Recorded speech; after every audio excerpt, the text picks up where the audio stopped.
Hey people, another vlog for your eyes. This is my second day on Elvanse, 30 milligrams.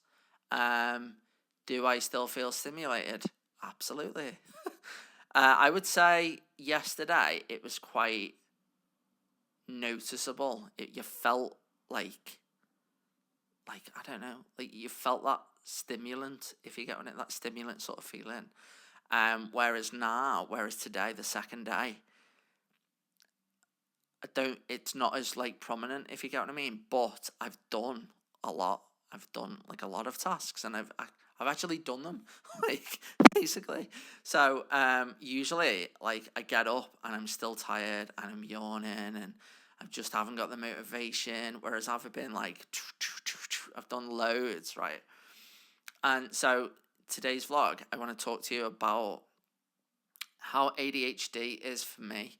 So imagine you've got a clock, right? Circular clock, right?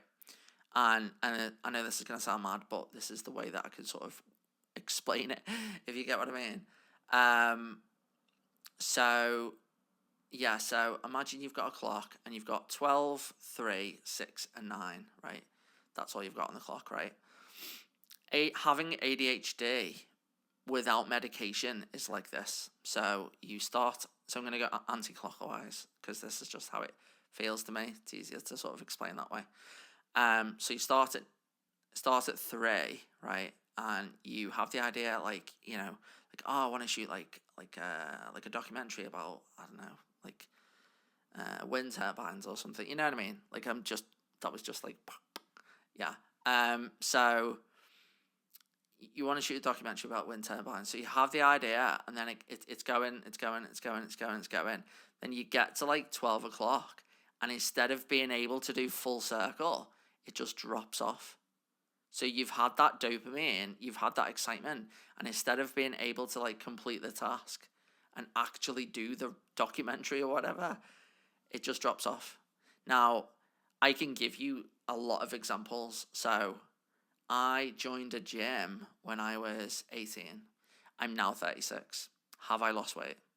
No.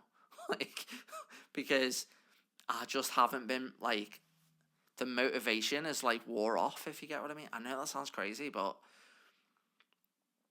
that's, like, a valid example of mine. What else?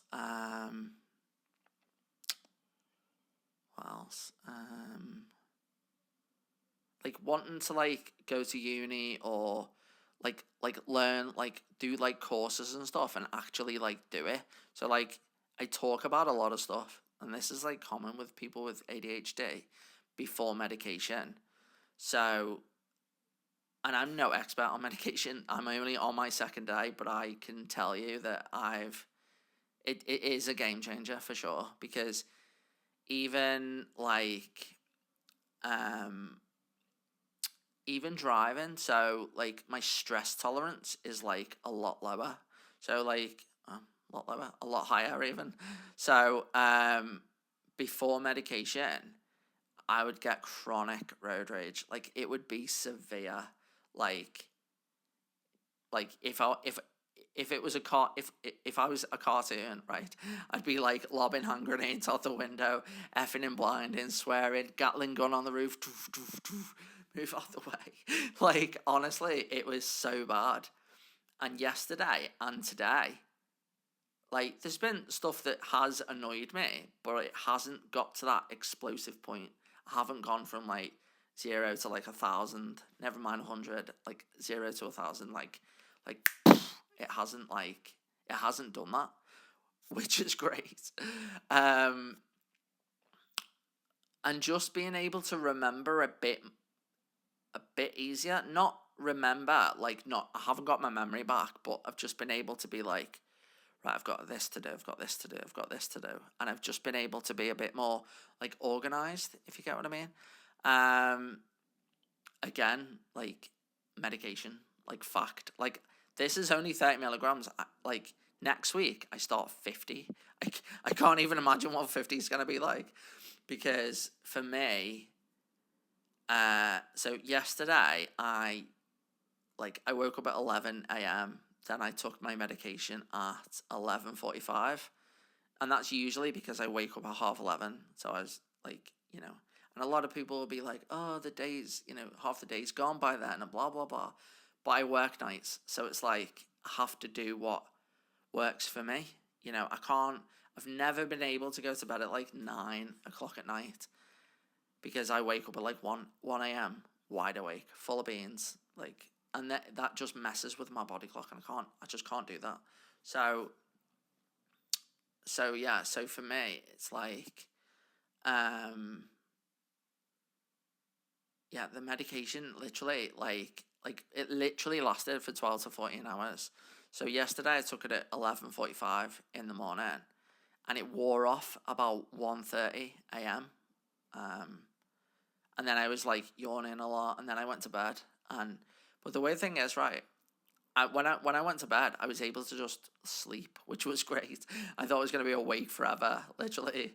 And I woke up at like 7 a.m. Ping, just like wide awake, just like almost like someone literally just flicked the switch and said wake up, and I literally just woke up, and I was like, but I was like, I can't get up at 7 a.m. because that means like I'd have to just wait a few hours to take my medication, and yeah, so I went back to sleep and I woke up at 11, which works better for me because I was still able to do stuff, so that works better for me. And then I took my medication at 11:45, and I've just done a lot, and I even feel like I'm talking more, but also I suffer with something called bradycardia or bradycardia, however you call it. I will put the info here on the screen about it. I didn't know I had it, but yeah, I went to the doctors and I was like, yeah, and they were like, oh, you've got this, and I was like, great, like, sort of like, cool. So that basically gives you a low pulse, and athletes get it, but I'm not an athlete, obviously, because I'm 18 stone. I'm not an athlete. I've never been an athlete. I probably will never be an athlete. Never say never. But anyway, so, and obviously since being on the medication, my resting heart rate has gone up to like 55, 60, something like that. And it's like, yes, it's gone back to normal, which is great. So, and that isn't a bad thing as well. So that's like, your heart's working like how it should. Obviously, if it didn't have bradycardia or bradycardia, however you say it, if it didn't have that, then I would assume that my resting heart rate would be like 75, something like that. It would be a lot higher, but I don't know. And obviously, I don't know what 50 milligrams of Elvanse is going to do as well. I will probably be like some wired, yeah. Why is it running out of storage again? Oh my God. I need to clear the card. But yeah, if you could subscribe